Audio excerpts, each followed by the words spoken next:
തുടർന്ന് 28-ാം ശ്ലോകം മുതൽക്ക് കാണാം. മനുഷ്യ ജീവിതത്തിൻ്റെ ആത്യന്തികമായിട്ടുള്ള ലക്ഷ്യം ഈശ്വരപ്രാപ്തിയാണ്, ആത്മസാക്ഷാത്കാരമാണ്, അവനവൻ്റെ പൂർണ്ണതയെ തിരിച്ചറിയലാണ്. അതിനുവേണ്ടിയായിരിക്കണം നമ്മുടെ ജീവിതത്തെ നമ്മൾ ക്രമപ്പെടുത്തേണ്ടത്. നമ്മുടെ ജീവിതത്തിലെ എല്ലാ കാര്യങ്ങളും ആ ഒരു ലക്ഷ്യത്തെ മുൻനിർത്തിക്കൊണ്ട് ആയിരിക്കണം. അതല്ലെങ്കിൽ എല്ലാം ശ്രമം മാത്രമായി തീരുന്നു എന്ന് തുടർന്ന് പറയുകയാണ്. അതിനുള്ള വഴികളും പറഞ്ഞു തരികയാണ്. ഷഡ്വർഗ സംയമൈകാന്താഃ സർവാ നിയമചോദനാഃ തദന്തായതി നോ യോഗാൻ ആവഹേയുശ്രമാവഹാഃ. ഷഡ്വർഗ സംയമൈകാന്താഃ സർവാ നിയമചോദനാഃ തദന്തായതി നോ യോഗാൻ ആവഹേയുശ്രമാവഹാഃ. ഷഡ്വർഗ സംയമ ഏകാന്താഃ സർവാഃ നിയമചോദനാഃ തദന്താ യതി യോഗാൻ ന ആവഹേയുഃ യതി ശ്രമാവഹാഃ. ശ്രമാവഹാഃ എന്ന് പറഞ്ഞാൽ ശ്രമങ്ങളെ ആവഹിക്കുന്നത് മാത്രം, ശ്രമത്തെ ജനിപ്പിക്കുന്നത് മാത്രം, പരിശ്രമം മാത്രം, ഫലമില്ല. അതെങ്ങനെയാണെങ്കിൽ യോഗാൻ ന ആവഹേയുഃ യതി, യോഗങ്ങളെ ആവാഹിക്കുന്നില്ലെങ്കിൽ, യോഗങ്ങൾ എന്ന് പറഞ്ഞാൽ ഈശ്വരപ്രാപ്തിക്കുള്ളതായിട്ടുള്ള ആ ഒരു സാധനകളിലേക്ക് നമ്മളെ നയിക്കുന്നില്ലെങ്കിൽ, ഈശ്വര മാർഗത്തിലേക്ക് ഈശ്വരനോട് നമ്മളെ കൂടുതൽ ആഭിമുഖ്യമുള്ളവരാക്കി തീർക്കുന്നില്ലെങ്കിൽ ബാക്കി നിങ്ങൾ ലൗകികമായിട്ടുള്ള നിങ്ങളുടെ ധർമാചരണങ്ങളൊക്കെ വൃഥാവിലായി പോകുന്നു. എങ്ങനെയാ പറഞ്ഞത്? നമ്മുടെ ലൗകിക ധർമാചരണങ്ങളെ ഷഡ്വർഗ സംയമൈകാന്താഃ. ഷഡ്വർഗങ്ങൾ എന്ന് പറഞ്ഞാൽ ഇന്ദ്രിയങ്ങളും മനസ്സും, 5 ജ്ഞാനേന്ദ്രിയങ്ങളെയും മനസ്സിനെയും അതിനാണ് ചേർത്ത് ഷഡ്വർഗങ്ങൾ എന്ന് പറയുന്നത്. ആ ഷഡ്വർഗങ്ങളുടെ സംയമം ചെയ്യുക, അതിനെ സമ്യക്കായി യമിക്കുക, അടക്കുക, അതാകുന്ന ലക്ഷ്യം. ഏകാന്തം എന്ന് പറഞ്ഞാൽ അന്തത്തിൽ ഏക ലക്ഷ്യം.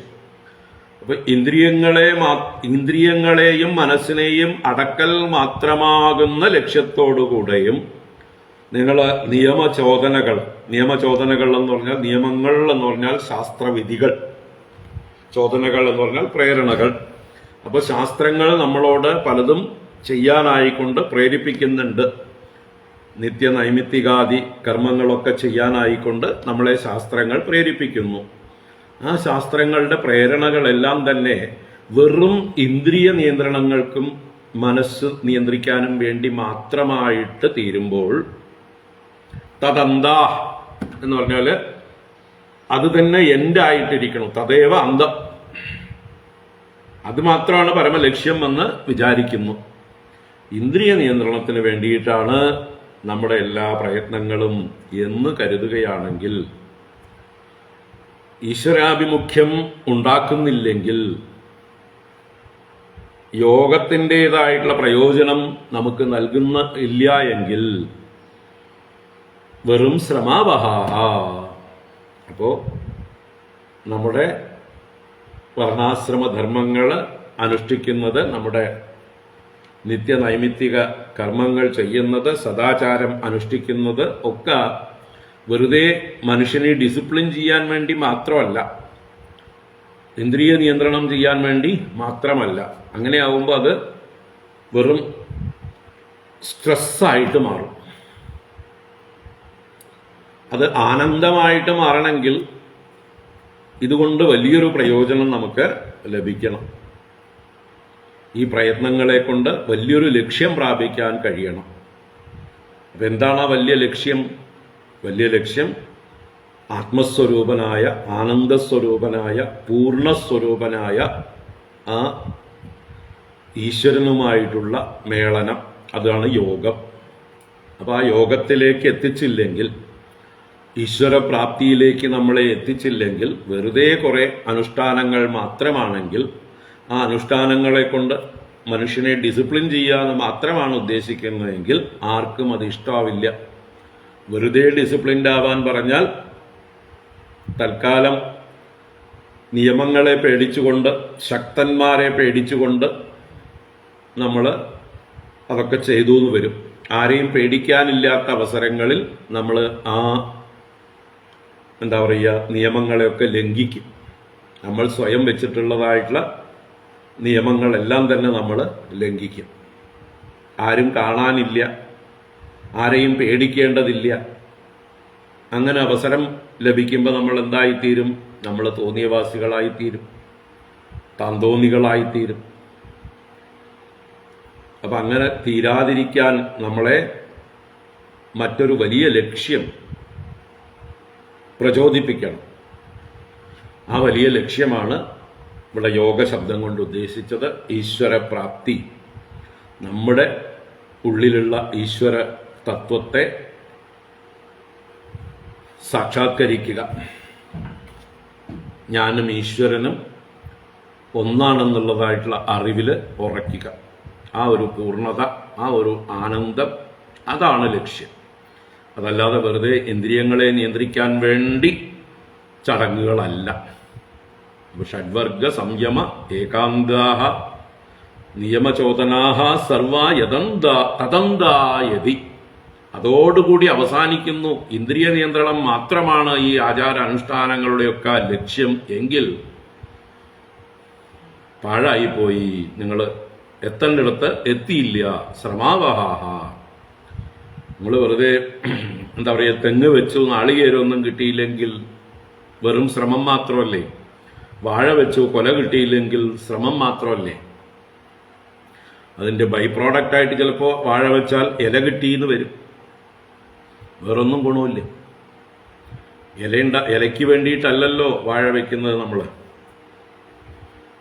അതിൻ്റെ കൂടെ കിട്ടും ഇല. ഏത് വാഴ വെച്ചാലും അതിൻ്റെ ആത്യന്തികമായിട്ടുള്ള ലക്ഷ്യം അതിലെ പഴം കഴിക്കലാണ്.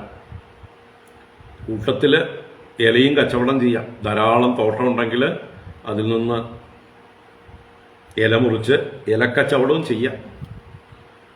അതിനുവേണ്ടിയും ആളുകൾ വാഴ വളർത്തുന്നുണ്ട്. തമിഴ്നാട്ടിലൊക്കെ ഇലയ്ക്ക് വേണ്ടി വാഴത്തോട്ടങ്ങളുണ്ട്. പക്ഷെ അതിലും കൊല വരും. അവസാനം കൊലയിലാണത് പര്യവസാനിക്കുക. നല്ല ഇലകൾ ധാരാളം ദിവസവും എടുക്കാൻ. അപ്പം അതും ഒരു ഫലമാണ്. ആ നല്ല ഇലകൾ ഉണ്ടാവുന്ന വാഴ വയ്ക്കുന്നത് അതും ഒരു ഫലം തന്നെയാണ്. അത് കിട്ടിയില്ലെങ്കിലോ, ഇലയൊക്കെ കീറിപ്പോയതാണെങ്കിലോ അതും പ്രയോജനമില്ലാതായി. അപ്പം നല്ല ശക്തിയുള്ള ആ ഇലകളുടെ ബ്രീഡുകളുണ്ട്. ധാരാളം ഇല ഒന്നരാടം മുറിച്ചെടുക്കാൻ പറ്റുന്ന രീതിയിലുള്ള വാഴകളുണ്ട്. അത് വളർത്തുവർ. അവസാനം അത് കുലച്ചു കഴിഞ്ഞാൽ അതും തീരും. എന്തായാലും കുലയ്ക്കാതിരിക്കില്ല. അതുപോലെ തെങ്ങ് വളർത്തിയാൽ നല്ല നാളികേരം കിട്ടണം. ഏത് മരം വെച്ചാലും ഏത് വൃക്ഷം വെച്ചാലും അതിൽ നിന്ന് നമുക്ക് ഉദ്ദേശിക്കുന്ന ഫലം കിട്ടണം. ചില വൃക്ഷങ്ങൾ നമ്മൾ വയ്ക്കുന്നത് അതിൽ നിന്ന് പഴങ്ങൾ കിട്ടാനല്ല, കായ്കൾ കിട്ടാനല്ല. അപ്പോൾ തേക്കോ വീട്ടിയോ മഹാഗണിയോ അങ്ങനെയുള്ളതൊക്കെ നമ്മൾ വെച്ച് പിടിപ്പിക്കും. അതിൽ നിന്ന് കിട്ടുന്ന ഫലം എന്താണ്? ആ തടി വളർന്ന് വലുതായി കഴിഞ്ഞാൽ അത് വെട്ടിമുറിച്ച് അതിനെ നമുക്ക് പ്രയോജനപ്പെടുത്താം. അതാണ് അതിൻ്റെ ഫലം. അപ്പം അതുപോലെ ഓരോ പ്രയത്നത്തിനും അതിൻ്റേതായിട്ടുള്ള ലക്ഷ്യമുണ്ട്, ഫലമുണ്ട്. അത് ലഭിച്ചില്ലെങ്കിൽ വെറും പ്രയത്നം, ശ്രമാവഹം. അതുപോലെയാണ് നമ്മുടെ ജീവിതത്തിലെ സദാചാര അനുഷ്ഠാനങ്ങളെല്ലാം. സദാചാരം അനുഷ്ഠിക്കാൻ വേണ്ടി സദാചാരമല്ല, സദാചാര അനുഷ്ഠാനങ്ങളിലൂടെ ഒരു ലക്ഷ്യത്തിൽ എത്തിച്ചേരാനുണ്ട്. അതാണ് ഈശ്വരപ്രാപ്തി. അതിനെയാണ് യോഗം എന്നിവിടെ പറഞ്ഞിരിക്കുന്നത്. അതിനെ തന്നെയാണ് അടുത്ത ശ്ലോകത്തിലും വ്യാഖ്യാനിക്കുന്നത്. യഥാ വാർത്താദയോ ഹ്യർത്ഥ യോഗസ്യാർത്ഥം ന ബിഭ്രതി അനർത്ഥായ ഭവേയുസ്തേ പൂർത്തമിഷ്ടം തദാ സതഃ. യഥാ വാർത്താദയോ ഹ്യർത്ഥാഃ യോഗസ്യാർത്ഥം ന ബിഭ്രതി അനർത്ഥായ ഭവേയുസ്തേ പൂർത്തമിഷ്ടം തദാസതഃ യഥാ വാർത്താദയഃ ഹി അർത്ഥാഃ യഥാ എപ്രകാരമാണോ വാർത്താദയഃ എന്ന് പറഞ്ഞാൽ വൃത്തി, വാർത്ത എന്നുള്ളത് വൃത്തി തന്നെയാണ്. എന്താ വൃത്തി? ഉപജീവന മാർഗങ്ങൾ. ഓരോരുത്തർക്കും ഓരോന്നാണ് വാർത്ത എന്ന് വെച്ചാൽ കൃഷിക്കാർക്ക് കൃഷി, ഗോരക്ഷ, വാണിജ്യം മുതലായതാണ് അവരുടെ ഉപജീവന മാർഗം. അതുപോലെ മറ്റുള്ള ഓരോരുത്തർക്കും അവരവരുടേതായിട്ടുള്ള വൃത്തി. ബ്രാഹ്മണർക്ക് അധ്യയനവും അധ്യാപനവും യജനവും യാചനവും ഭിക്ഷാടനവും, അതുപോലെ ക്ഷത്രിയന്മാർക്ക് അവരുടേതായിട്ടുള്ള രാജ്യഭരണങ്ങളിലൂടെ കിട്ടുന്നതായിട്ടുള്ള കരം അവരുടെ ഉപജീവന മാർഗമാകുന്നു. ഇങ്ങനെ ഓരോരുത്തർക്കും അവരവരുടേതായിട്ടുള്ള വാർത്ത. ശൂദ്രന്മാരുടെ വാർത്ത എന്ന് പറഞ്ഞാൽ മറ്റ് 3 വർണ്ണങ്ങളെ സേവിക്കുക, അതാണ് അവരുടെ വാർത്ത. വാർത്ത എന്ന് പറഞ്ഞാൽ വൃത്തി. അപ്പോൾ വാർത്തകളും അർത്ഥാഹ അതിൻ്റെ പ്രയോജനങ്ങളും, അർത്ഥങ്ങളെന്നാൽ അതിൽ നിന്ന് ലഭിക്കുന്ന ബലം, അവയുടെ ഫലങ്ങളും യോഗസ്യ അർത്ഥം യഥാ ന ബിഭ്രതി. യോഗസ്യ അർത്ഥം, യോഗത്തിന്റെ ഫലത്തെ, അർത്ഥമെന്നാൽ ബലം. അപ്പൊ യോഗത്തിന്റെ ഫലത്തെ യഥാ ന ബിഭ്രതി, എപ്രകാരമായാൽ വഹിക്കുന്നില്ലയോ, ഗർഭം ധരിക്കുന്നില്ലയോ, ഫലത്തെ നൽകാതിരിക്കുന്നുവോ, തേ അനർത്ഥായ ഭവേയു, ആ വാർത്താദികളും അതിന്റെ ഫലങ്ങളും അനർത്ഥായ ഭവേയു, അർത്ഥരഹിതമായോ വിപരീതമായോ ഭവിക്കുന്നു. അനർത്ഥം എന്നുള്ളതിന് അർത്ഥമില്ലായ്മ, പ്രയോജനമില്ലായ്മ എന്നും വിപരീത അർത്ഥത്തിലും, എന്നുവെച്ചാലോ ദുഃഖം ഉണ്ടാക്കുന്നതായിട്ട്, പ്രയോജനത്തിന് പകരം ഉപദ്രവം ഉണ്ടാക്കുന്നതായിട്ടും അനർത്ഥത്തിന് അങ്ങനെ അർത്ഥമില്ലായ്മ എന്നും വിപരീത ഫലം എന്നും അർത്ഥമാണ്. അപ്പൊ അനർത്ഥത്തിനായിക്കൊണ്ട് ഭവിക്കും. അനർത്ഥായ ഭവേയു തഥാ അസതഃ പൂർത്തം ഇഷ്ടം. അതുപോലെ തന്നെയാകുന്നു ഒരു അസത് പുരുഷന്റെ, സദാചാരമില്ലാത്ത ലക്ഷ്യബോധമില്ലാത്ത ഒരു പുരുഷന്റെ പൂർത്തം ഇഷ്ടം, പൂർത്തം ഇഷ്ടം മുതലായ കർമ്മങ്ങളും ഫലിക്കുന്നില്ല, അനർത്ഥത്തിനായിക്കൊണ്ട് ഭവിക്കും.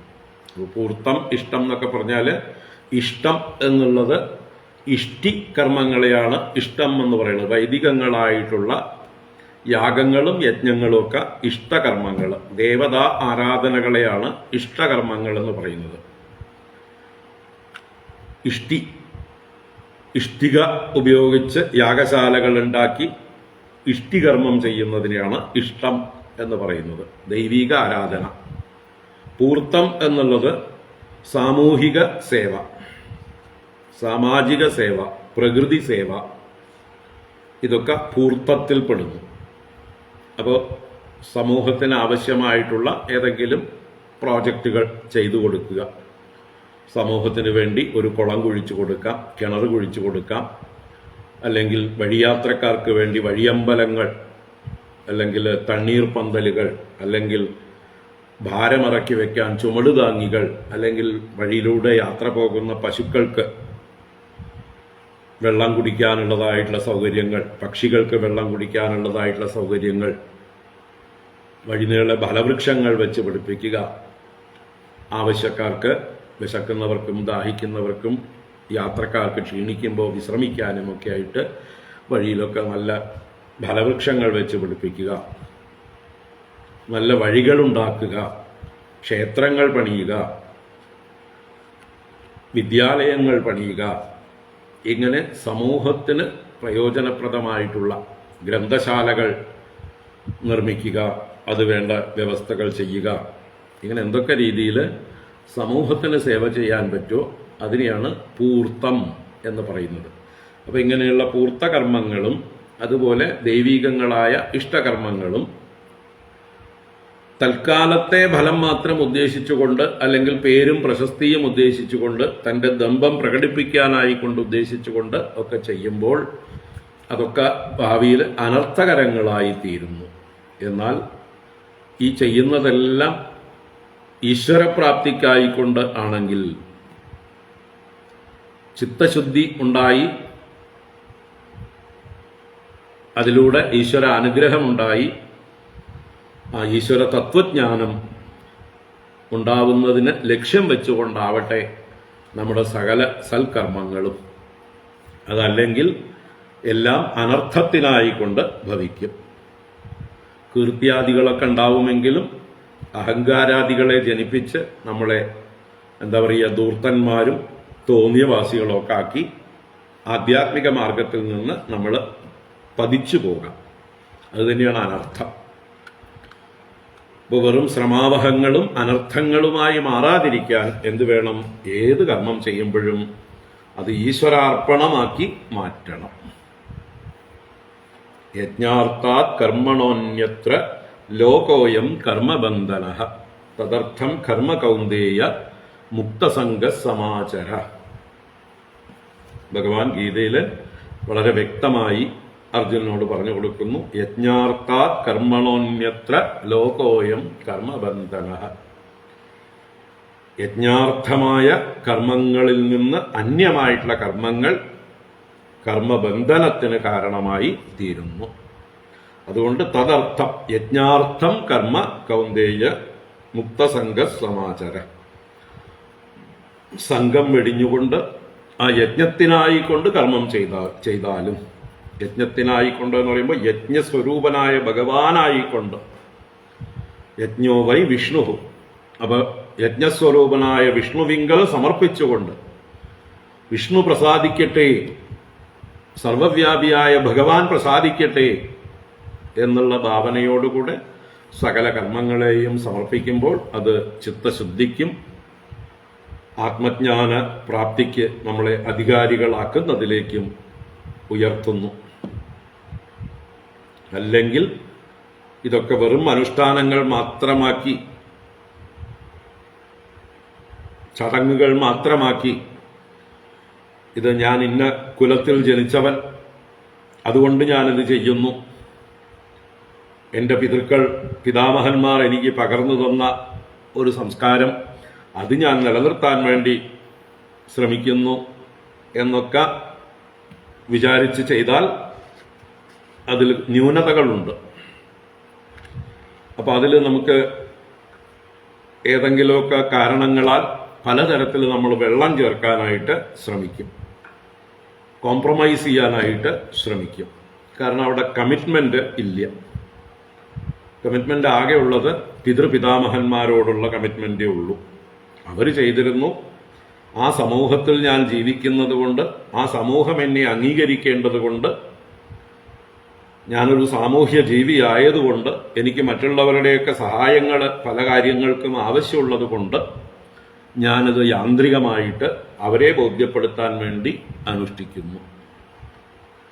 ചുറ്റുപാടുള്ള ബന്ധുജനങ്ങളെയും എൻ്റെ സമൂഹത്തിലുള്ള ആൾക്കാരെയും ബോധ്യപ്പെടുത്താൻ വേണ്ടി ഞാൻ എന്തൊക്കെയോ കാട്ടിക്കൂട്ടുന്നു. അല്ലാതെ ഇത് എൻ്റെ ചിത്തശുദ്ധിക്ക് വേണ്ടിയോ ഈശ്വര പ്രീതിക്ക് വേണ്ടിയോ ആത്മസാക്ഷാത്കാരത്തിന് വേണ്ടിയോ ആണെന്നുള്ള ചിന്ത അവനുണ്ടാകുന്നില്ല. അപ്പം അങ്ങനെ വരുമ്പോൾ എവിടെയൊക്കെ ആളുകളെ കണ്ണു വെട്ടിക്കാൻ പറ്റും. കാരണം നമ്മളെ ചുറ്റുമുള്ളതൊക്കെ സാധാരണക്കാരാണ്, മനുഷ്യരാണ്. അവരെ കണ്ണുവെട്ടിക്കാൻ എളുപ്പമാണ് നമുക്ക്. പല രീതിയിൽ ന്യായീകരിച്ചുകൊണ്ട് അവരെ വഞ്ചിക്കാം. അപ്പൊ നമ്മൾ ആ രീതികൾ തിരഞ്ഞെടുക്കും. അങ്ങനെ ധർമ്മം അതിന് പതനം വന്നു പോകും. വെറും വെള്ളം മാത്രമായിട്ട് തീരും അവസാനം. അപ്പൊ അതിനാണ് എല്ലാം അറിയുന്ന സർവജ്ഞനായ സർവവ്യാപിയായ സർവശക്തനായ ആ ഒരു ഈശ്വരൻ എല്ലാം അറിയുന്നുണ്ട്, എല്ലാം കാണുന്നുണ്ട്. അങ്ങേരെ വഞ്ചിക്കാനായിക്കൊണ്ട് നമുക്ക് സാധിക്കില്ല. അങ്ങേരുടെ സന്തോഷത്തിനായിക്കൊണ്ട് ഞാൻ എൻ്റെ കഴിവിൻ്റെ പരമാവധി ഞാൻ ചെയ്യുന്ന കർമ്മങ്ങളൊക്കെ ചെയ്യണം എന്നുള്ളതായിട്ടുള്ളൊരു ബോധം. ഈശ്വരൻ എല്ലാറ്റിനും സാക്ഷിയാണ്. അദ്ദേഹത്തിൻ്റെ കണ്ണ് മറച്ചുകൊണ്ട് നമുക്കൊന്നും ചെയ്യാൻ കഴിയില്ല. നമ്മുടെ കഴിവിൻ്റെ പരമാവധി നമ്മൾ ചെയ്യുമ്പോഴാണ് ഈശ്വരൻ പ്രസാദിക്കുക. ഈശ്വരൻ പറഞ്ഞു തന്നിട്ടുള്ളതായിട്ടുള്ള നിയമാവലികളുണ്ട്, ശാസ്ത്രങ്ങളുണ്ട്. അതൊക്കെ ഞാൻ അനുസരിക്കുമ്പോഴാണ് ഈശ്വരൻ എൻ്റെ നേരെ പ്രസാദിക്കുക. ഈ ഒരു ചിന്ത നമ്മളെ ഭരിക്കണം. ഏത് കർമ്മം ചെയ്യുമ്പോഴും ആ ചിന്തയിലിരുന്നു കൊണ്ട് വേണം നമ്മൾ ആ സത്കർമ്മങ്ങളെ ചെയ്യാനായിക്കൊണ്ട്. അല്ലാതെ നമ്മുടെ ചുറ്റുപാടുമുള്ള ഏതെങ്കിലും പൊട്ടക്കണ്ണന്മാരെ ബോധ്യപ്പെടുത്താൻ വേണ്ടിയിട്ട് ആവരുത്.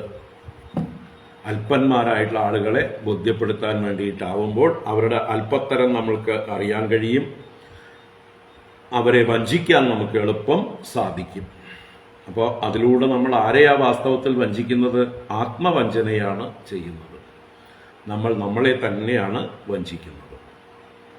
അപ്പോൾ ആ വഞ്ചന ഇല്ലാതിരിക്കാൻ ധർമ്മ പ്രോജ്ജിത കൈതവോത്ര പരമോ നിർമ്മത്സരാണാം സതാം. പ്രോജ്ജിത കൈതവ ധർമ്മ, കൈതവം വെടിഞ്ഞ ധർമ്മം, കളവില്ലാത്ത ധർമ്മം നമ്മൾ ആചരിക്കണമെങ്കിൽ അത് ഭഗവാനിൽ സമർപ്പിച്ചതായിരിക്കണം. ഭഗവത് സമർപ്പണമല്ലാത്ത കർമ്മങ്ങളൊക്കെ നമ്മളുടെ ഉള്ളിൽ അതിനെ വഞ്ചിക്കാനുള്ള പരിശ്രമം വന്നു ചേരും. നമ്മളൊക്കെ എളുപ്പപ്പണി നോക്കുന്നവരാണ്. എപ്പോഴും മനുഷ്യൻ്റെ സഹജമായിട്ടുള്ള സ്വഭാവമാണ് ഷോർട്ട് കട്ട് നോക്കുക എന്നുള്ളത്.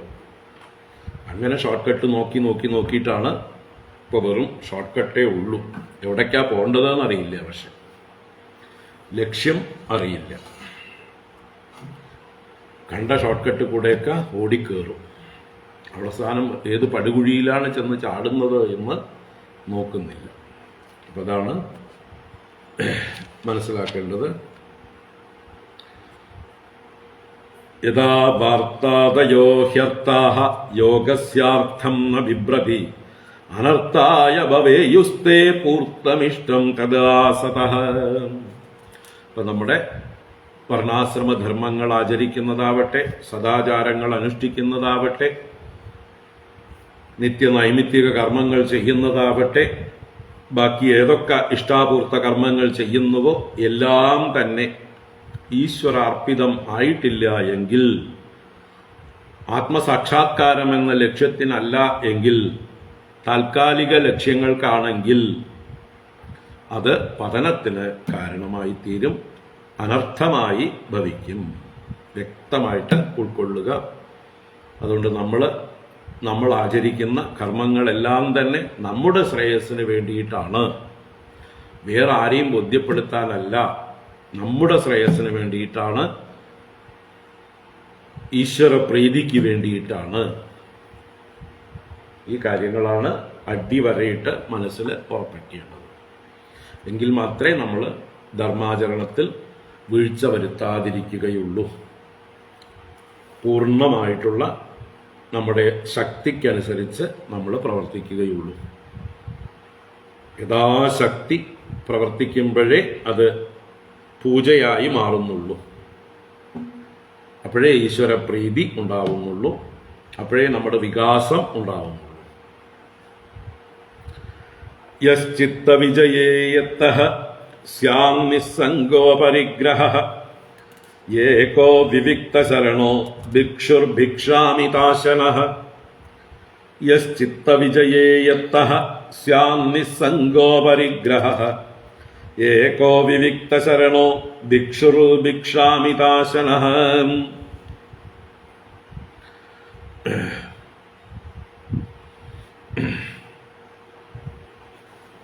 ഇനി തുടർന്ന് ഇങ്ങനെ മനസ്സിനെ വേണ്ട രീതിയിൽ നിയന്ത്രിച്ച് പാകപ്പെടുത്തി ഇന്ദ്രിയങ്ങളെയൊക്കെ നിയന്ത്രിച്ച് എന്താണ് ചെയ്യേണ്ടത്, ജീവിതത്തിൻ്റെ ലക്ഷ്യപ്രാപ്തിക്ക് വേണ്ടി എന്താ പറയുക, അവസാന ലാപ്പ് ഓട്ടം അല്ലേ, വലിയൊരു മാരത്തോൺ ഓടിക്കൊണ്ടിരിക്കുമ്പോൾ ആദ്യമേ വളരെ വേഗത്തിൽ ഓടാൻ പാടില്ല. ഒരു 25 കിലോമീറ്റർ ഓടാനുണ്ടെങ്കിൽ ആദ്യത്തെ കിലോമീറ്റർ തന്നെ സ്പ്രിന്റ് ഓടും പോലെ വളരെ ശക്തിയായിട്ട് ഓടിക്കഴിഞ്ഞാൽ എത്ര കിലോമീറ്റർ പൂർത്തീകരിക്കാൻ പറ്റും എന്നുള്ളതിന് യാതൊരു ഉറപ്പുമില്ല. എവിടെ വീണു എന്ന് ചോദിച്ചാൽ മതി. അപ്പം അതുപോലെ ദീർഘദൂരം ഓടുമ്പോൾ ആദ്യം പതുക്കെ ഓടി പിന്നെ പതുക്കെ ഗിയർ മാറ്റിക്കൊണ്ട് സ്പീഡ് കൂട്ടിക്കൊണ്ട് അവസാനത്തെ ലാപ്പ് മറ്റുള്ള എതിരാളികളെയൊക്കെ പിന്നിലാക്കിക്കൊണ്ട് വളരെ തൻ്റെ സർവശക്തിയും എടുത്ത് ഓടും. അവിടേക്ക് എനർജി സംഭരിച്ചു വെച്ചിരിക്കുകയാണ് ഈ ഓട്ടക്കാരൊക്കെ. എന്നിട്ട് അവർ വിജയം നേടുന്നു.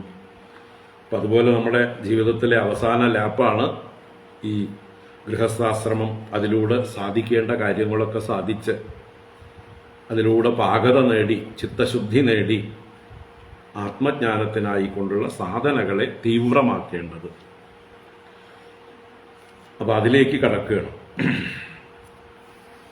യഹ ചിത്തവൃതി വിജയേ യത്തഃ നിസ്സംഗഃ അപരിഗ്രഹഃ ഭിക്ഷുഃ ഭിക്ഷാമിതാശനഃ വിവിക്തശരണഃ ഏകഃ സ്യാത് ഭവേത് എന്നാണ് അർത്ഥം. സ്യാത് എന്ന് പറഞ്ഞാൽ ഭവിക്കേണ്ടതാണ്. You have to become. എങ്ങനെയായിരിക്കണം? ആരാണോ യഹ ചിത്തവിജയേ യത്തഃ, തൻ്റെ ചിത്തവിജയത്തിൽ യത്തഃ എന്ന് പറഞ്ഞാൽ യത്നം ചെയ്യുന്നവൻ, പ്രയത്നം ചെയ്യുന്നവൻ, ചിത്തവിജയത്തിൽ പ്രയത്നിക്കുന്ന ഒരുവൻ നിസ്സംഗഃ, നിസ്സംഗതയെ ആർജിക്കണം. ഒന്നിനോടും സംഘമില്ലായ്മ, തൻ്റെ ഗൃഹത്തോടും ഭാര്യ പുത്രാദി ബന്ധുക്കളോടും താൻ സമ്പാദിച്ച ധനങ്ങളോടും അല്ലെ വീട്ടിലുള്ളതായിട്ടുള്ള വളർത്തുമൃഗങ്ങളാവാം, ഉപകരണങ്ങളാവാം, താൻ ആർജിച്ചതായിട്ടുള്ള ഏതു തരത്തിലുള്ളതായിട്ടുള്ള സ്വത്തായിക്കോട്ടെ, അതിനോടൊന്നും സംഘമില്ലാതായിട്ട്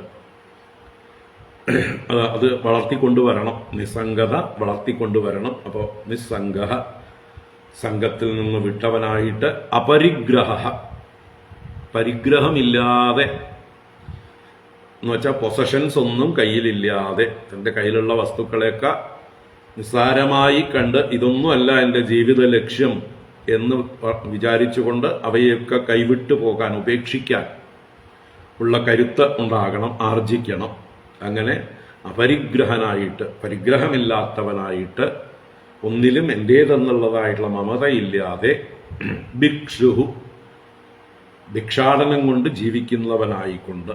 അപ്പോൾ തൻ്റെ സമ്പാദ്യങ്ങളൊക്കെ ഉണ്ടെങ്കിലും അതിനെയെല്ലാം ഉപേക്ഷിച്ച്, സർവസ്വവും ഉപേക്ഷിച്ച്, അന്നാള് പ്രാരബ്ധത്തിനനുസരിച്ച് എന്ത് ലഭിക്കുന്നുവോ അത് ഭക്ഷിക്കുന്നവനാണ് ഭിക്ഷു. ഭിക്ഷ എന്ന് പറഞ്ഞാൽ അയാചിതം അന്നമാണ്, യാചിക്കാതെ വന്നു ചേരുന്നതാണ് ഭിക്ഷ. അതിൻ്റെ ഒരു പ്രതീകാത്മകമായി ഭവതി ഭിക്ഷാന്തേഹി എന്ന് ഭിക്ഷാടനം ചെയ്യുമ്പോൾ ഓരോ ഗൃഹത്തിലും ചെന്ന് പറയുന്നു, ഞാൻ ഭിക്ഷുവാണ് എന്ന് നോട്ടീസ് കൊടുക്കുക മാത്രമാണ് അവിടെ ചെയ്യുന്നത്. ഞാൻ ഭിക്ഷാടനം ചെയ്യുന്നവനാണ്, നിങ്ങൾക്ക് സൗകര്യമുണ്ടെങ്കിൽ എനിക്ക് എന്തെങ്കിലും തരാം, ഒരു ഭിക്ഷുവാണ് എന്നുള്ള അറിവിപ്പ് കൊടുക്കുകയാണ്. നമ്മൾ ഇപ്പോഴൊക്കെ ഈ സ്ട്രീറ്റ് വെൻഡേഴ്സ് അല്ലേ, വാഹനങ്ങളിൽ ഓരോന്ന് കൊണ്ടു നടന്ന് വിൽക്കുന്നതായിട്ടുള്ള ആളുകൾ അവരുടെ സാധനത്തെ വിളിച്ചു പറയും.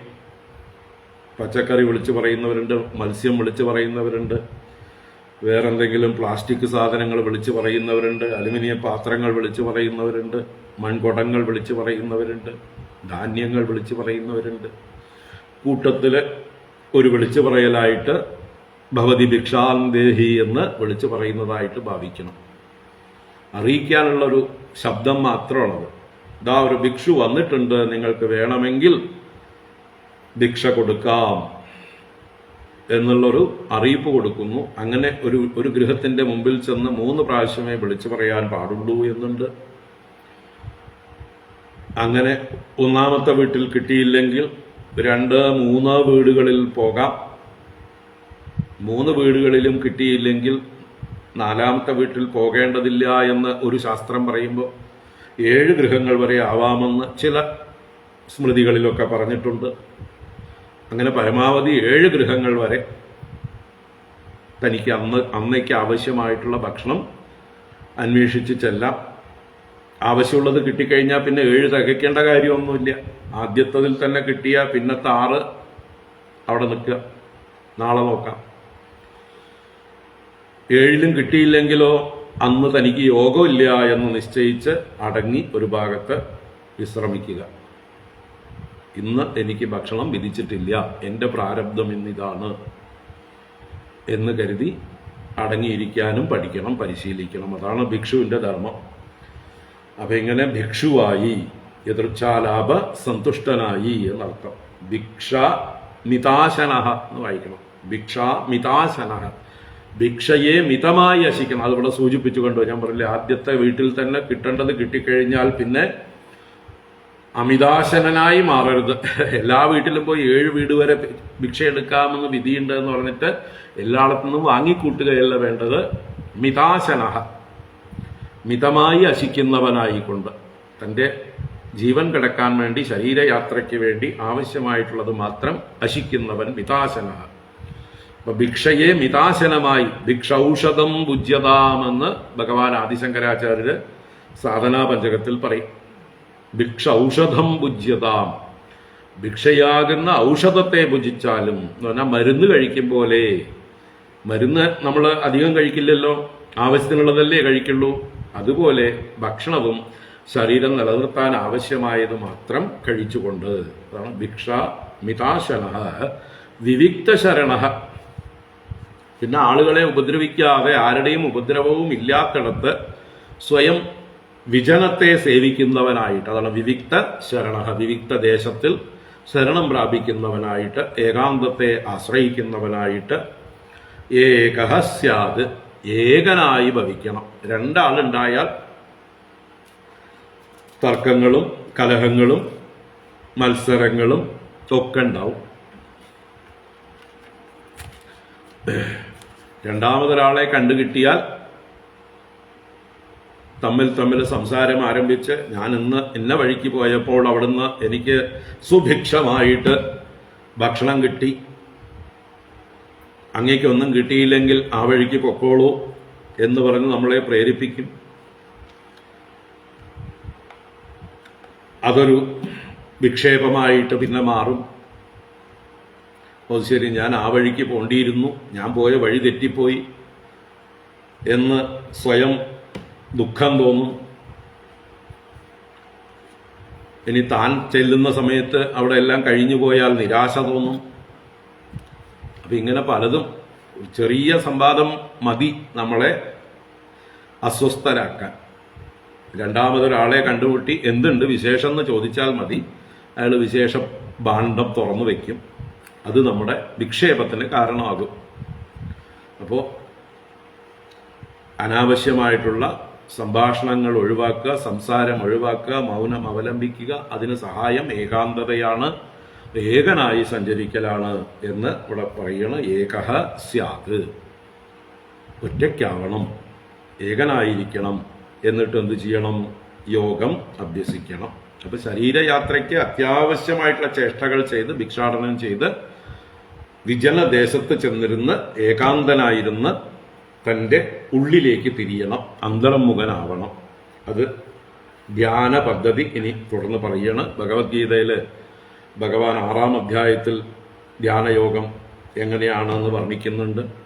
ഇനിയും ഈ ഭാഗവതത്തിൽ മുമ്പും കപിലോപദേശത്തിൽ അമ്മയ്ക്ക് പറഞ്ഞു കൊടുത്തു കപില ഭഗവാൻ. അതുപോലെ ഇനി ഏകാദശ സ്കന്ധത്തിൽ ഭഗവാൻ ഉദ്ധവന് ഉപദേശിക്കുന്നുണ്ട്. അപ്പോൾ ആ കൂട്ടത്തിൽ ഇതാ ഇവിടെ നാരദ മഹർഷി യുധിഷ്ഠിരന് ഈ സദാചാര നിർണയം പറയുന്ന കൂട്ടത്തിൽ പറഞ്ഞു കൊടുക്കുന്നു. മുമ്പ് സുഖബ്രഹ്മർഷി പരീക്ഷത്തിന് ഉപദേശിച്ചിരുന്നു. ഇതെല്ലാം ആവർത്തിച്ച് പറഞ്ഞിട്ടുള്ളത് തന്നെയാണ്. ദേശേഷു ചൗ സമേ രാജൻ സംസ്ഥാപ്യാസനമാത്മനഃ സ്ഥിരം സമം സുഖം തസ്മിൻ ആസീത ഋജ്വംഗ ഓമിതി. ദേശേഷു ചൗ സമേ രാജൻ സംസ്ഥാപ്യാസനമാത്മനഃ സ്ഥിരം സമം സുഖം തസ്മിൻ ആസീത ഋജ്വംഗ ഓമിതി. ദേശേ ശുചൗ സമേ രാജൻ സംസ്ഥാപ്യ ആസനം ആത്മനഃ. അപ്പൊ ഹേ രാജൻ, അല്ലയോ മഹാരാജാവേ, യുധിഷ്ഠിര രാജാവേ, അങ്ങ് ഇങ്ങനൊരവസ്ഥയിലെത്തിയാൽ ഏകനായി ഭിക്ഷുവായി ചെന്ന് ഏകാന്തതയിൽ ഇരുന്ന് എന്ത് ചെയ്യണം? നല്ലൊരു ശുചിയായ ദേശം തിരഞ്ഞെടുക്കണം. ശുചൗ ദേശേ, ഭഗവാൻ ഗീതയിലും ആരംഭിക്കുന്ന ശുചൗ ദേശേ പ്രതിഷ്ഠാപ്യ സുഖമാസനമുത്തമം നാത്യുച്ഛ്രിതം നാതിനീചം ശൈലാജിനശിലോത്തരം എന്ന് പറഞ്ഞ് 6-ാം അധ്യായത്തിൽ പറഞ്ഞു തരും. അപ്പോൾ ശുചൗ ദേശേ, ശുചിയായ ദേശത്ത്, നല്ല അന്തരീക്ഷ ശുദ്ധിയുള്ളതായിട്ടുള്ള ദേശത്ത് ചെല്ലുക. പ്രകൃതി ശുദ്ധമായിരിക്കണം. മലിനമായിട്ടുള്ള ദേശത്ത് ചെന്നാൽ നമുക്ക് പല ഉപദ്രവങ്ങളും ഉണ്ടാവും. ഒന്നാമത് ദുർഗന്ധം തന്നെ നമുക്ക് അസ്വസ്ഥമാക്കും നമ്മളെ. അവിടെ ചെളിയും അഴുക്ക് ജലവും ഒക്കെ ഉണ്ടെങ്കിൽ ഇരിക്കുമ്പോൾ നമുക്ക് ചുറ്റും അസ്വസ്ഥതകൾ ഉണ്ടാവും. കൊതുകും മുട്ടയും മറ്റ് ക്ഷുദ്ര പ്രാണികളും ഒക്കെ അവിടെ ധാരാളം ഉണ്ടാവും. മറ്റു തരത്തിലുള്ളതായിട്ടുള്ള പല ഉപദ്രവങ്ങളും ഉണ്ടാവും. അതുകൊണ്ട് ശുദ്ധമായ ദേശം തിരഞ്ഞെടുക്കുക. ഇനി നമ്മളാൽ ഒന്നുകൂടെ ശുദ്ധി ചെയ്യണമെന്നുണ്ടെങ്കിൽ നമ്മളെ കൊണ്ടാവുന്ന രീതിയിൽ അവിടെ ഒന്ന് എന്താ പറയുക, ചപ്പു ചവറുകളൊക്കെ ഉണ്ടെങ്കിൽ ഒന്ന് അടിച്ചു ദൂരേക്ക് ആക്കിയിട്ട് നമുക്ക് യാതൊരു ശല്യവുമില്ലാതെ കുറേ നേരം ശാന്തരായിരിക്കാൻ, സ്വസ്ഥരായിരിക്കാൻ പാകത്തിനാക്കിയെടുക്കുക. അപ്പം അങ്ങനെയുള്ള ശുചൗ ദേശേ, അതും സമേ എന്ന് പറഞ്ഞു. സമേ എന്ന് പറഞ്ഞാൽ വിഷമമല്ലാത്ത എന്നർത്ഥത്തിൽ. വിഷമം എന്ന് പറഞ്ഞാൽ നിമ്നോന്നതങ്ങൾ കൂടിയതായിട്ടുള്ള സ്ഥലത്തിരുന്നാൽ നമുക്ക് പേടിയുണ്ടാവും. നമ്മളൊരു ഉയരത്തിലുള്ള സ്ഥാനത്ത് കയറിയിരുന്നാൽ എപ്പോൾ വീഴും എന്നുള്ള ചിന്തയായിരിക്കും. കുഴിയിലിരുന്നാൽ നമ്മുടെ തലയിൽ വേറെന്തെങ്കിലും വന്ന് വീഴുമോ എന്നുള്ള പേടി ഉണ്ടാവും. അപ്പം അങ്ങനെയുള്ളതല്ല, സമതലമായിരിക്കുന്ന തുറസായ സ്ഥലമാണ് ഏകാന്തതയിൽ ഏറ്റവും നല്ലത്. വല്ല നദീതീരമോ കടൽ തീരമോ അല്ലെങ്കിൽ വനാന്തരങ്ങളിൽ തന്നെ പുൽമേടുകളോ പർവ്വതത്തിൻ്റെ താഴ്വരകളോ ഒഴിഞ്ഞതായിട്ടുള്ള സ്ഥലങ്ങളാണ്, സമമായിരിക്കുന്ന സ്ഥലങ്ങൾ ഏറ്റവും ഉത്തമം. അവിടെ സംസ്ഥാപ്യ ആസനം ആത്മനഃ, ആത്മനഃ ആസനം സംസ്ഥാപ്യ, ആത്മനഃ അവനവന് ഇരിക്കാനുള്ളതായിട്ടുള്ള സ്ഥാനം, ആസനം, അതിനെ സംസ്ഥാപ്യ ഉറപ്പിച്ചിട്ട് ഇവിടെ ഇരിക്കാം എന്ന് തീരുമാനിച്ചു കഴിഞ്ഞാൽ വെറും നിലത്ത് ഇരിക്കരുത്. അതിന് ശൈലാജിന കുശോത്തരം എന്നൊക്കെ ഗീതയിൽ ഭഗവാൻ പറഞ്ഞു തരുന്നുണ്ട്. അതുപോലെ ശൈലം, അജിനം, കുശം.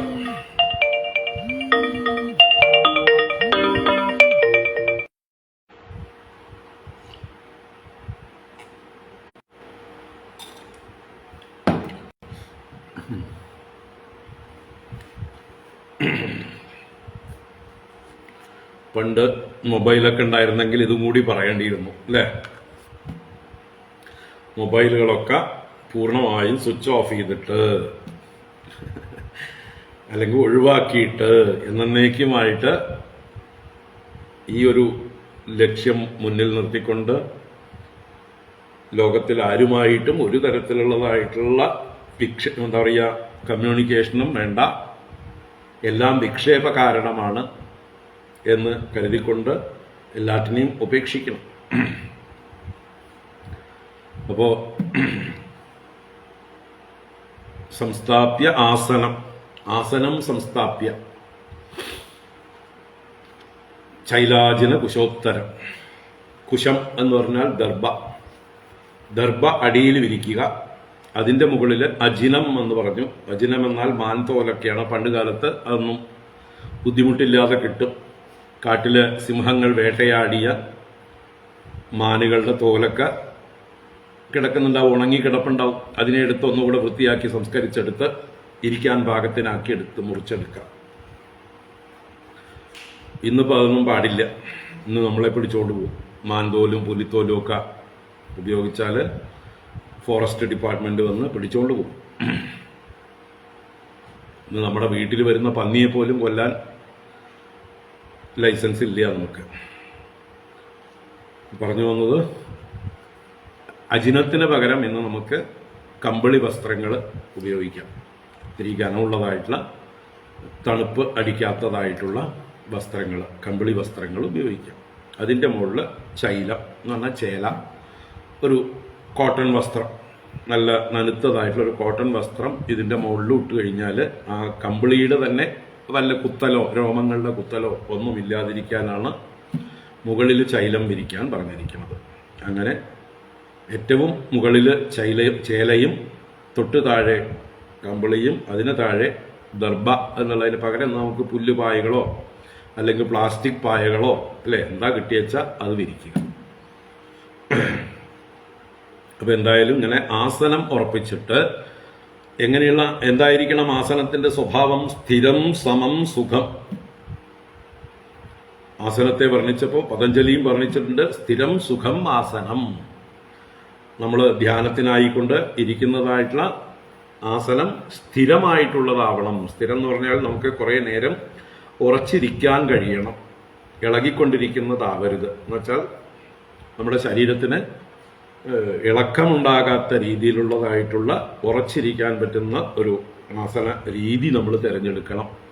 ഏത് ആസനത്തിലിരുന്നാൽ എന്ന് വെച്ചാൽ പത്മാസനമാകാം, അല്ലെങ്കിൽ സ്വസ്തികാസനമാകാം, അല്ലെങ്കിൽ വജ്രാസനമാകാം, അല്ലെങ്കിൽ സിദ്ധാസനമാകാം, അല്ലെങ്കിൽ സാധാരണ നമ്മൾ പടിഞ്ഞിരിക്കുന്ന ചമ്രം പടിഞ്ഞിരിക്കലാവാം. ഇനി കാലുമടക്കിയിരിക്കാൻ പറ്റാത്ത നമ്മളെ പോലെയുള്ള ആധുനികന്മാരാണെങ്കിലോ ഉയർന്ന ഒരു ഉറച്ചതായിട്ടുള്ള ഒരു എന്താ പറയുക സ്റ്റൂളോ ബെഞ്ചോ മറിഞ്ഞു വീഴാത്ത രീതിയിലുള്ള അത്രയും വിസ്താരമുള്ള അതിൽ ഇരുന്നു കൊണ്ട് കാല് താഴേക്ക് ഇട്ടുവെക്കാം. ഇനി നല്ല ഉറച്ച കസേരയിൽ ഇരുന്നുകൊണ്ട് കാല് താഴോട്ട് ഇട്ടിരിക്കാം. ഏതെങ്കിലും രീതിയിൽ ഉറച്ചിരിക്കുക. അതാണ് സ്ഥിരം എന്നതുകൊണ്ട് ഉദ്ദേശിച്ചത്. നമുക്ക് പേടി ഉണ്ടാവാൻ പാടില്ല, ഞാൻ വീഴുവോ എന്നുള്ളതായിട്ടുള്ള ഒരു അത് മനസ്സിനെ അസ്വസ്ഥമാക്കും, ചഞ്ചലമാക്കും. ഇരിക്കുന്ന ആസനം ആ ഭാവം സ്ഥിരമാകണം.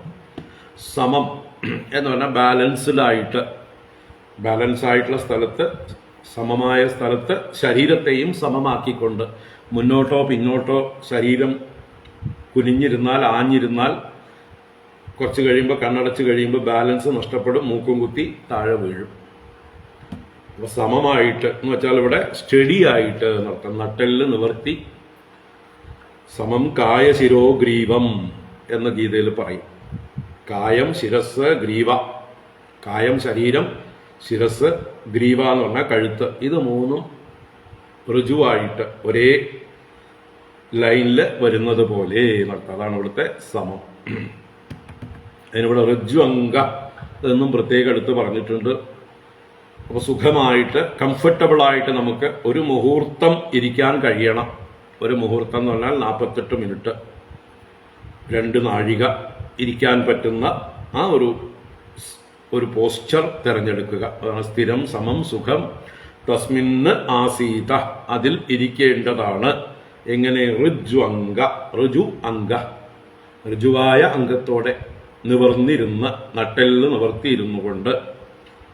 ഓം ഇതി തുടരുകയാണ്. ഓം എന്ന് ഓങ്കാരത്തെ ഉച്ചരിച്ചുകൊണ്ട് പ്രാണാപാനൗ സംവിരുന്ധ്യാത് പൂരകുംഭകരേചകൈഃ യാവൻ മനസ്ത്യജേത് കാമാൻ സ്വനാസാഗ്രനിരീക്ഷണഃ. പ്രാണാപാനൗ സംവിരുന്ധ്യാത് പൂരകുംഭകരേചകൈഃ യാവൻ മനസ്ത്യജേത് കാമാൻ സ്വനാസാഗ്രനിരീക്ഷണഃ. അപ്പോൾ ഓങ്കാരം ഉച്ചരിച്ചുകൊണ്ട് മനസ്സിനെ ശാന്തമാക്കണം, ശ്വാസോച്ഛ്വാസത്തെ ക്രമീകരിക്കണം. സ്റ്റഡി ആയിട്ടുള്ള ശ്വാസോച്ഛ്വാസമാകണം. ഒരേ ഫ്രീക്വൻസിയിൽ പൂരകം, രേചകം ഇതൊക്കെ ഫ്രീക്വൻസി കറക്റ്റ് ആയിരിക്കണം. ഒരു ശ്വാസം വളരെ വേഗത്തിലും അടുത്ത ശ്വാസം വളരെ പതുക്കെയും ആയിട്ടുള്ളതല്ല. ഒരേ മാത്രയായിരിക്കണം. ഉള്ളിലോട്ട് രേചകം ചെയ്യുന്നതും അതേ മാത്ര കുംഭകത്തിലും, അതുപോലെ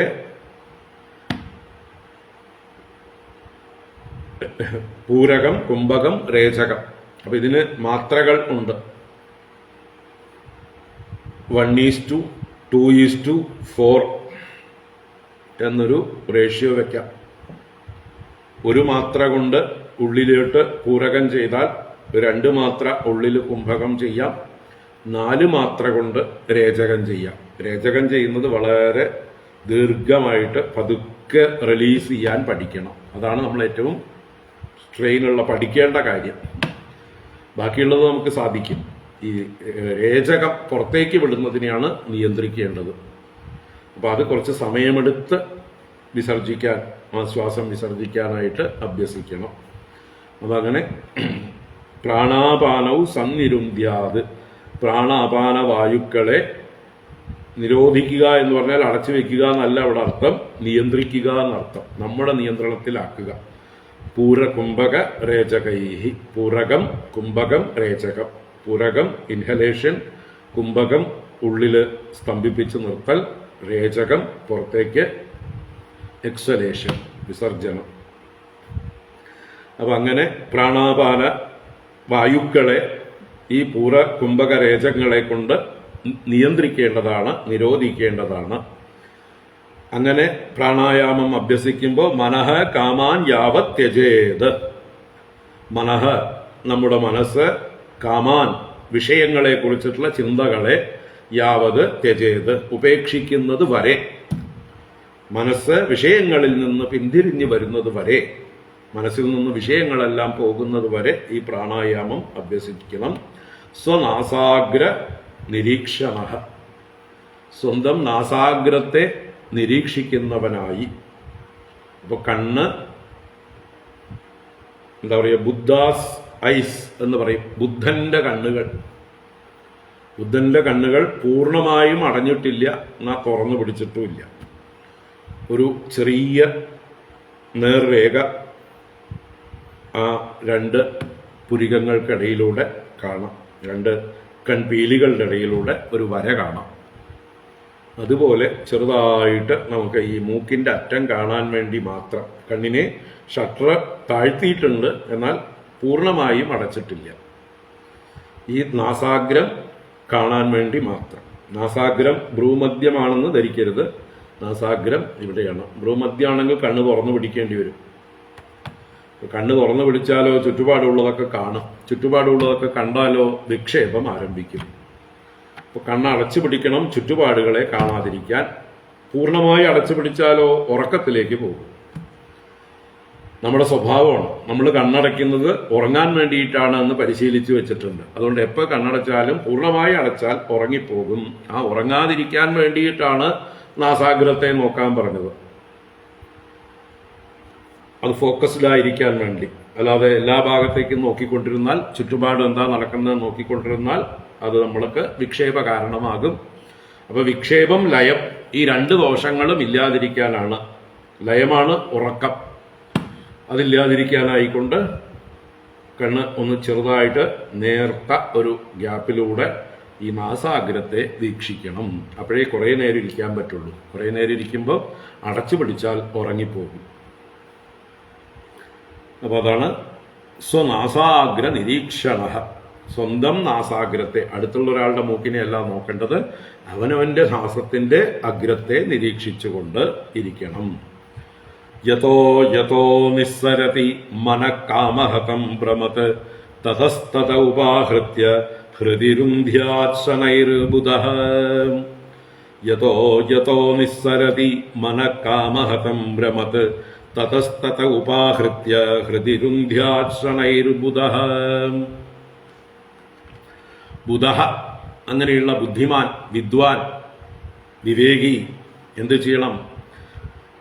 മനഃ കാമഹതം, മനസ്സ് സാധാരണ നിലയ്ക്ക് കാമഹതമാണ്, കാമത്താൽ ഹനിക്കപ്പെട്ടതാണ്, കാമത്താൽ ആകർഷിക്കപ്പെട്ടതാണ്. നമ്മുടെ മനസ്സ് കാമകലുഷിതമാണ് സാധാരണ നിലയ്ക്ക്. അതിനെ എന്ത് ചെയ്യണം? കാമഹതം ഭ്രമത് മനഃ, ഭ്രമിക്കുന്നതാണ് മനസ്സിന്റെ സ്വഭാവം. അർജുനൻ ഭഗവാനോട് ഗീതയിൽ പറയുന്നു, ചഞ്ചലം ഹി മനഃകൃഷ്ണ പ്രമാദി ബലവദൃഢം തസ്യാഹം നിഗ്രഹം മന്യേ വായോരിവ സുദുഷ്കരം. ഹേ കൃഷ്ണ, മനഃ ചഞ്ചലം ഹി, മനസ്സ് അത്യന്ത ചഞ്ചലമാണ്, കുരങ്ങനെ പോലെ ചാടിക്കൊണ്ടേയിരിക്കുന്നതാണ്. തസ്യാഹം നിഗ്രഹം മന്യേ വായോരിവ സുദുഷ്കരം. കൊടുങ്കാറ്റിനെ വേണമെങ്കിൽ ഞാൻ പിടിച്ചു ബന്ധിക്കാം, പക്ഷെ ഈ വായുവിനേക്കാൾ പിടിച്ചു ബന്ധിക്കുന്നതിൽ സുദുഷ്കരമാണ് ഈ പ്രമാദിയും ബലവത്തുമായ ഈ മനസ്സിനെ നിയന്ത്രിക്കുക എന്നുള്ളത്. അപ്പൊ ഭ്രമത്ത്, മനസ്സിന്റെ സ്വഭാവമാണ് ഭ്രമത്ത്. ഇന്ന് വരെ ലോകത്തിൽ ജീവിച്ചിരുന്ന എല്ലാവരുടെയും മനസ്സ് ചലിക്കുന്നത് തന്നെയായിരുന്നു. നമ്മള് എക്സംഷൻസ് അല്ല. ഇത് സാധാരണ ലോക സ്വഭാവമാണെന്നറിഞ്ഞ് ആ മനസ്സിനെ ഏകാഗ്രമാക്കുകയാണ് വേണ്ടത്. വിഷയങ്ങളിലേക്ക് ചലിച്ചുകൊണ്ടേയിരിക്കുന്ന മനസ്സിനെ യതഃ യതഃ നിസ്സരതി.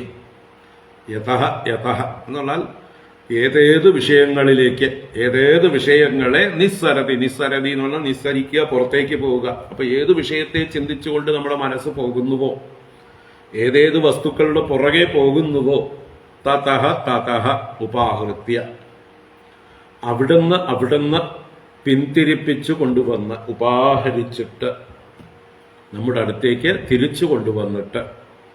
കൊച്ചുകുട്ടികളെ നമ്മൾ കളിക്കാൻ വിട്ട് കഴിഞ്ഞാൽ അവർ ചെറിയ കുട്ടികളായിരിക്കും. അപ്പോൾ നമ്മുടെ കൈവിട്ട് കുറച്ച് ദൂരമൊക്കെ ഓടിപ്പോവും. നമ്മൾ നോക്കി നിൽപ്പുണ്ട്. അപകടം മണക്കുമ്പോൾ നമ്മൾ ഓടിച്ചെന്ന് പിടിച്ച് തിരിച്ചു കൊണ്ടുവരും. വീണ്ടും തുറന്നു വിടും. അവർ വീണ്ടും കളിക്കും. വീണ്ടും അപകടത്തിലേക്ക് പോകുമ്പോൾ നമ്മൾ അമ്മമാർ ചെന്ന് പിടിച്ചു കൊണ്ടുവരും. ഇതുപോലെ കൊച്ചു കുട്ടികളെ കൈകാര്യം ചെയ്യും പോലെ നമ്മുടെ മനസ്സ് പോകുന്നത് പലപ്പോഴും നമ്മൾ അറിയില്ല. പോയി കുറെ കഴിയുമ്പോഴാണ് തിരിച്ചറിയുക, അയ്യോ ഞാൻ എന്തോ ധ്യാനിക്കാനിരുന്നു, എവിടെയോ എത്തി. അപ്പൊ അവിടുന്ന് മനസ്സിനെ ഉപാഹൃത്യ, തതഃ തതഃ ഉപാഹൃത്യ, അവിടുന്ന് പിന്തിരിപ്പിച്ച് കൊണ്ടുവരണം. ഇരുന്ന കാര്യം ഓർമ്മിക്കണം. മറന്ന് മനസ്സിന്റെ സ്വഭാവം കൊണ്ട് പല ചിന്തകളിലൂടെ അതിങ്ങനെ പോയിക്കൊണ്ടേയിരിക്കും, ഭ്രമിച്ചുകൊണ്ടേയിരിക്കും. അപ്പോ യതോ നിസ്സരതി മനഃകാമഹതം ഭ്രമത് തതസ്തത ഉപാഹൃത്യ ഹൃദി രുന്ധ്യാത് ശനൈർബുധഃ. ഹൃദി രുന്ധ്യാത്, ഹൃദയത്തിൽ അതിനെ രോധിക്കണം, അതിനെ പിടിച്ചു വെക്കാൻ ശ്രമിക്കണം. അഭ്യാസം കൊണ്ട് സാധിക്കുമെന്ന് ഭഗവാൻ ഉറപ്പിച്ചു പറയുന്നുണ്ട്. അർജുനന്റെ ചോദ്യത്തിന് ഭഗവാൻ മറുപടിയായിട്ട് പറയുന്നുണ്ട്, അസംശയം മഹാബാഹോ മനോ ദുർനിഗ്രഹം ചലം. സംശയമില്ല, നീ പറഞ്ഞത് ശരി തന്നെയാണ്. മനസ്സ് നിഗ്രഹിക്കാൻ, അടക്കാൻ വളരെ പ്രയാസമുള്ളതാണ്. അത് എപ്പോഴും ചലിച്ചുകൊണ്ടേയിരിക്കുന്നതാണ്, അതിന്റെ സ്വഭാവമാണ്. പക്ഷെ അഭ്യാസേന തു കൗന്തേയ വൈരാഗ്യേണ ച ഗൃഹ്യത്തെ. അഭ്യാസ വൈരാഗ്യങ്ങളെ കൊണ്ട് മനസ്സിനെ പിടിക്കാൻ കഴിയും. നിരന്തരമായ പരിശ്രമം, നമ്മൾ നിരാശരാവാതെ നിരന്തരമായ പരിശ്രമം കൊണ്ട്, അഭ്യാസം കൊണ്ട്, അഭ്യാസം എന്ന് പറഞ്ഞാൽ ഒരേ രീതിയിലുള്ള നിരന്തരമായ പ്രവർത്തനത്തെയാണ് അഭ്യാസം എന്ന് പറയുന്നത്. അപ്പൊ ഇതാണ് മനസ്സിനെ നിയന്ത്രിക്കാനുള്ളതായിട്ടുള്ള പരിശ്രമം. തുടർന്നുകൊണ്ടേയിരിക്കുക നിരാശരാവാതെ. വൈരാഗ്യം എന്നുള്ളത് ഏത് വിഷയത്തിലേക്കാണോ മനസ്സ് കൂടുതൽ ആകൃഷ്ടമായി പോയിക്കൊണ്ടിരിക്കുന്നത് ആ വിഷയത്തിന്റെ ദോഷവശങ്ങളെക്കുറിച്ച് ചിന്തിച്ച് അതിൽ നിന്ന് മനസ്സിനെ വേർപെടുത്തുക. പ്രതിപക്ഷ ഭാവന കൊണ്ട് അതിൽ രുചിയില്ലാതെ ആക്കുക. മനസ്സ് അവിടേക്ക് കാന്തം പോലെ ആകർഷിച്ചു പോകുന്നതിൽ ആ കാന്തിക ശക്തിയെ ഇല്ലാതെയാക്കുക, ന്യൂട്രലൈസ് ചെയ്യുക. അതിൻ്റെ ശക്തി കുറയുമ്പോൾ, വിഷയത്തിലുള്ള രാഗം കുറയുമ്പോൾ വൈരാഗ്യം കൊണ്ട് മനസ്സ് അതിലേക്ക് പോകാതെയാകും, നമ്മൾ വിളിച്ചിടത്തേക്ക് വരും. അപ്പോൾ അഭ്യാസ വൈരാഗ്യങ്ങൾ മനസ്സിനെ നിയന്ത്രിക്കാൻ നമ്മളെ സഹായിക്കും എന്ന് ഭഗവാൻ ഗീതയിൽ ഉറപ്പിച്ച് പറഞ്ഞു തരുന്നുണ്ട്. നമ്മൾ ആദ്യത്തെ ശ്രമത്തിൽ തന്നെ മനസ്സ് നമ്മുടെ നിയന്ത്രണത്തിൽ നിൽക്കണം എന്ന് വിചാരിച്ച് അതിനുവേണ്ടി പുറപ്പെടണ്ട. സാധിച്ചാൽ ഭാഗ്യം, സാധിക്കില്ല എന്ന് പറയുന്നില്ല. പക്ഷേ വളരെ അപൂർവമാണ്. ലോകത്തിൽ ഇന്ന് വരെ ഉണ്ടായിട്ടുള്ള എല്ലാ സാധകന്മാർക്കും, എല്ലാ മഹർഷീശ്വരന്മാർക്കും അനുഭവമാണിത്. അവരെല്ലാം ഈ പടികളിലൂടെ കടന്നു വന്നവർ തന്നെയാണ്. അതുകൊണ്ട് ക്ഷമയോടുകൂടെ ഈ മനസ്സിനെ നിയന്ത്രിക്കാൻ ശ്രമിക്കുക. അതാണ് യതോ നിസ്സരതി മനഃകാമഹതം ഭ്രമത് തതസ്തത ഉപാഹൃത്യ ഹൃദിരുന്ധ്യാത് ശനൈർബുധഃ. അവിടെ ഹൃദി എന്ന് പറഞ്ഞാൽ, ഹൃദ എന്ന് പറഞ്ഞാൽ നമ്മുടെ എന്താ പറയുക, ഈ ചിന്തകളെല്ലാം എവിടുന്ന് ഉദിക്കുന്നുവോ ആ കേന്ദ്രം, പ്രഭവ കേന്ദ്രം, എല്ലാ ചിന്തകളുടെയും ചിത്തവൃത്തികളുടെയും പ്രഭവ കേന്ദ്രത്തിലേക്ക് മനസ്സിനെ ഉറപ്പിക്കുക. ആത്മസ്വരൂപം തന്നെയാണത്. ആത്മാവിൽ നിന്നാണ് എല്ലാ ചിന്തകളും പൊങ്ങി വരുന്നത്, മനസ്സ് പൊങ്ങി വരുന്നത്. അപ്പോൾ ആ മനസ്സിനെ സ്വരൂപത്തിലേക്ക് മടക്കുക, ആ സ്വരൂപത്തിൻ്റെ ആനന്ദം അനുഭവിക്കാൻ അതിന് ടേസ്റ്റ് നോക്കാൻ കൊടുക്കുക. അതിൽ രുചി വന്നു കഴിയുമ്പോൾ അതിലങ്ങനെ രമിച്ചിരിക്കും. ഹൃദി രുന്ധ്യാത്, ഹൃദയത്തിൽ രോധിക്കേണ്ടതാണ്, ബന്ധിക്കേണ്ടതാണ്. ഏവമഭ്യസദശ്ചിത്തം കാലേനാൽപീയസായതേഹ അനീശം തസ്യ നിർവാണം യാതി അനിന്ദനവന്നിവത്. ഏവമഭ്യസദശ്ചിത്തം കാലേനാൽപീയസായതേഹ അനിശം തസ്യ നിർവാണം യാതി അനിന്ദനവന്നിവത്. ഏവം അഭ്യസതഃ യതേഹ തസ്യ ചിത്തം. ഏവം ഇപ്രകാരം അഭ്യസതഃ, അഭ്യാസം എന്ന് പറഞ്ഞാൽ ഒരു ദിവസം കൊണ്ട് തീരുന്നതല്ല, ഒരാഴ്ച കൊണ്ട് തീരുന്നതല്ല, ഒരു മാസം കൊണ്ട് തീരുന്നതല്ല, നിരന്തരമായി പരിശ്രമിക്കുന്നവനായ യതേഹ തസ്യ യതേഹ, ആ യതിയുടെ, യതി യത്നം ചെയ്യുന്നവനാണ്, പ്രയത്നം ചെയ്യുന്നവനായിട്ടുള്ള അവൻ്റെ ചിത്തം, ആ മനസ്സ് അൽപീയസാകാലേന, അൽപീയസാകാലേന നമുക്ക് നാരദ മഹർഷി പ്രോമിസ് തരുകയാണ്. അധികം താമസിയൊന്നും വേണ്ട, ഒരുപാടൊന്നും കാലം കാത്തിരിക്കേണ്ട. അൽപീയസാകാലേന, വളരെ ചുരുങ്ങിയ കാലം കൊണ്ട് അനിന്ദന വന്യവത് അനിശം നിർവാണം യാതി. അനിന്ദന വന്യവത്, വന്നി അഗ്നിയാണ്, അനിന്ദനം ഇന്ധനമില്ലാതാകുമ്പോൾ. അപ്പൊ ഇന്ധനം കത്തിത്തീർന്നു കഴിയുമ്പോൾ അല്പം പോലും ഇന്ധനം ശേഷിക്കുന്നില്ലെങ്കിൽ ആ അഗ്നി എന്താവും? അതിൻ്റെ സ്രോതസ്സിലേക്ക് മടങ്ങും. അഗ്നിയുടെ ജ്വാലകളൊക്കെ അടങ്ങി അടങ്ങി അടങ്ങി അടങ്ങി ഇന്ധനം പൂർണ്ണമായിട്ട് കഴിഞ്ഞുവെങ്കിൽ പിന്നെ അത് വിലയം പ്രാപിക്കും. എവിടുന്നാണോ പൊങ്ങി വന്നത് അവിടേക്ക് വിലയം പ്രാപിക്കും. അപ്പം നമ്മുടെ മനസ്സ്, അതിലുള്ള വൃത്തികൾ ഈ ജ്വാലകളാണ്. അഗ്നിജ്വാലകൾ പോലെ മനോവൃത്തികൾ ഇങ്ങനെ പൊങ്ങി പൊങ്ങി പൊങ്ങി വരികയാണ്. എന്താണ് ഇവിടുത്തെ ഇന്ധനം? വാസനയാണ് ഇന്ധനം.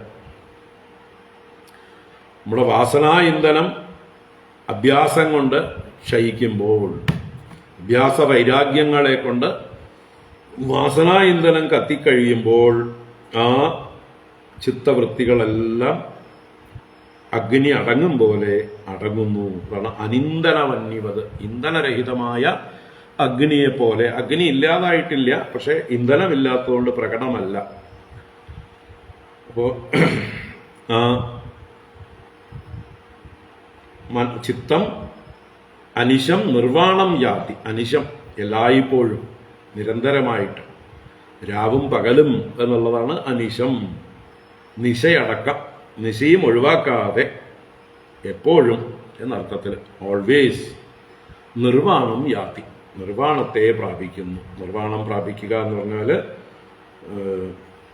വിക്ഷേപരഹിതമായി ശാന്തമായി ആനന്ദം അനുഭവിക്കുന്നു, ആനന്ദപ്രാപ്തിയെ നേടുന്നു. നിർവാണം യാതി, പരമാനന്ദ സ്വരൂപമായി ഭവിക്കുന്നു. കാരണം വിക്ഷേപമില്ലാതാകുമ്പോൾ, മനസ്സടങ്ങുമ്പോൾ നമ്മുടെ ഉള്ളിലുള്ള സ്വരൂപം, നമ്മുടെ സ്വരൂപം എന്താണ്? ആനന്ദമാണ്. അത് പ്രതിഫലിക്കുകയാണ്, അത് പുറത്തേക്ക് പ്രകടമാവുകയാണ്. നമ്മൾ വിഷയങ്ങളൊക്കെ അനുഭവിക്കുമ്പോൾ എങ്ങനെയാണ് സുഖം കിട്ടുന്നത്? ഏത് വിഷയത്തിലാണോ നമ്മുടെ ആസക്തി ഉണ്ടായിരുന്നത്, ആ വിഷയം നമ്മൾ നേടുന്ന നിമിഷത്തിൽ ആ ആസക്തി അല്ലെങ്കിൽ തൽക്കാലം ആ കാമം അടങ്ങി നമ്മുടെ മനസ്സ് ശാന്തമാകുന്നു. തൽക്കാലം കുറച്ച് നേരത്തേക്ക് നമ്മുടെ ഉള്ളിൽ വാസന, ആഗ്രഹങ്ങൾ പ്രകടമല്ലാതെയാവുന്നു. അപ്പോൾ നമ്മുടെ ഉള്ളിലുള്ള ആത്മസ്വരൂപത്തിൻ്റെ ആനന്ദമാണ് നമ്മൾ സുഖമായിട്ട് അനുഭവിക്കുന്നത്. പക്ഷെ നമ്മൾ അറിവില്ലായ്മ കൊണ്ട് ആ സുഖത്തെ, ആത്മാവിൻ്റെ സുഖത്തെ ഈ നേടിയ വസ്തുവിലേക്ക് ആരോപിച്ചു കൊടുത്തു. ഇത് കിട്ടിയപ്പോഴാണ് സുഖം കിട്ടിയത് എന്ന് വിചാരിച്ചു. വാസ്തവത്തിൽ മനസ്സടങ്ങിയപ്പോഴാണ്, വൃത്തി അടങ്ങിയപ്പോഴാണ്, ആത്മസ്വരൂപം പ്രകാശിച്ചപ്പോഴാണ് അത് ആനന്ദം ആയതുകൊണ്ട് നമ്മൾ സുഖം അനുഭവിച്ചത്. അത് താൽക്കാലികമായിട്ടുള്ള സുഖമാണ്. വിഷയസുഖങ്ങളൊക്കെ പെട്ടെന്ന് തന്നെ അടുത്ത കാമം വരുന്നു, അത് മറയുന്നു, അടുത്ത വിക്ഷേപം പൊങ്ങി വരുന്നു. ഇവിടെ അങ്ങനെയല്ല. ഇവിടെ നിരിന്ധന വന്യവത്, ഇനി ഇന്ധനമില്ലാതെ ആയി, വാസനയില്ലാതെയായി, പുതിയ ആഗ്രഹങ്ങൾ പൊങ്ങി വരുന്നില്ല. അപ്പോൾ നിർവ്വാണത്തെ പ്രാപിക്കുന്നു ചിത്തം. എന്നുവെച്ചാൽ ഉള്ളിലുള്ള ആനന്ദം എപ്പോഴും പ്രതിഫലിച്ചു കൊണ്ടിരിക്കുന്നു, ആനന്ദ അനുഭവമായി മാറുന്നു.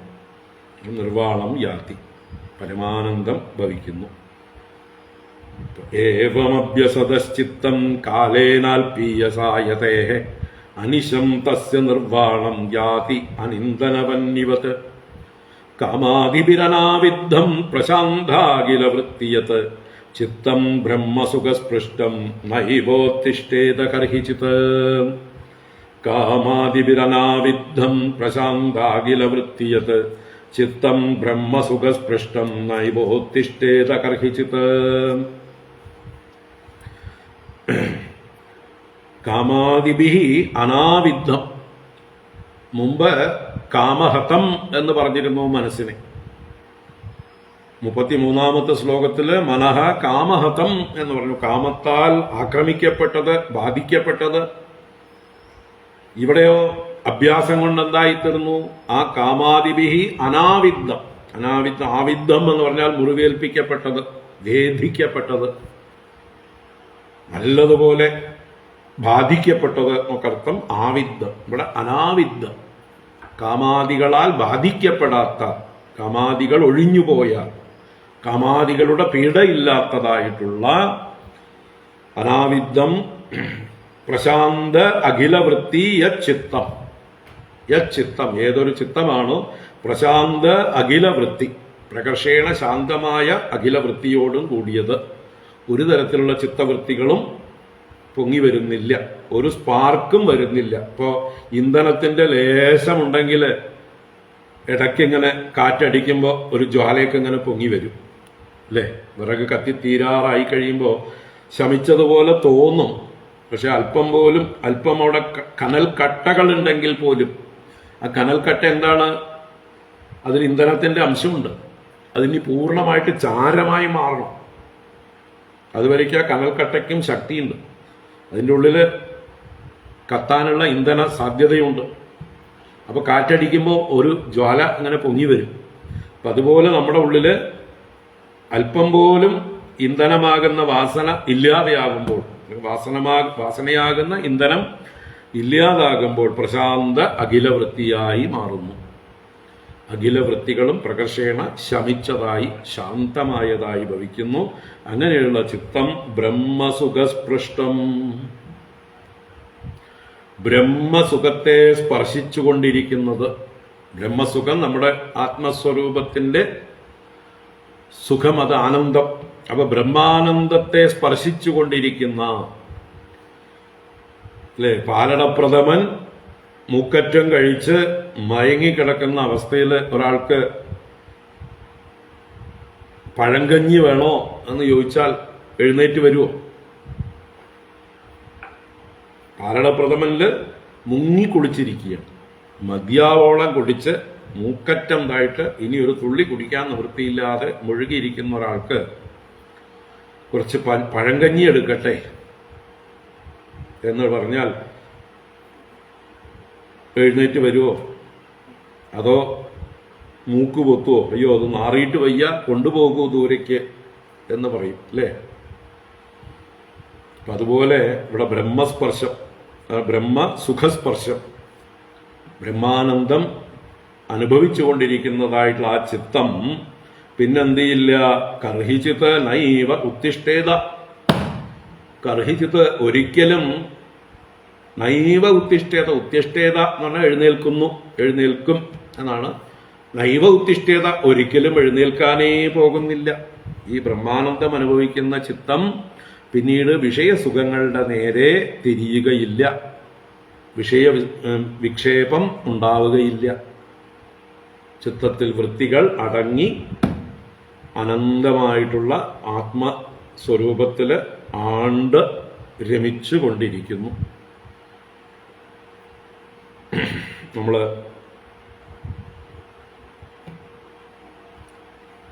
ത്രിപുരദഹനം കഥ പറഞ്ഞപ്പോൾ ഭഗവത്ഗീതയിലെ 2-ാം അധ്യായത്തിലെ സ്ഥിതപ്രജ്ഞ ലക്ഷണത്തിലെ ആ ശ്ലോകം ഓർക്കുക. അത് പറഞ്ഞിരുന്നു അല്ലേ?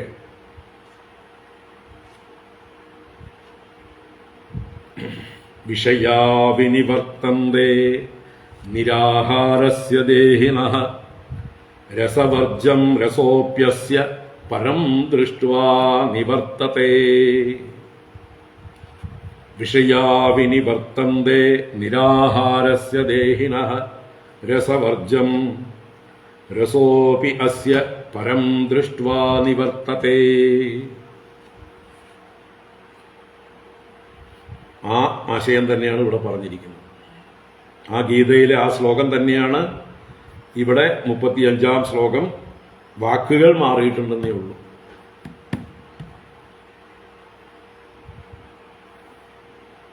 പരം ദൃഷ്ട്വാ അസ്യ രസഃ അപി നിവർത്തത്തെ.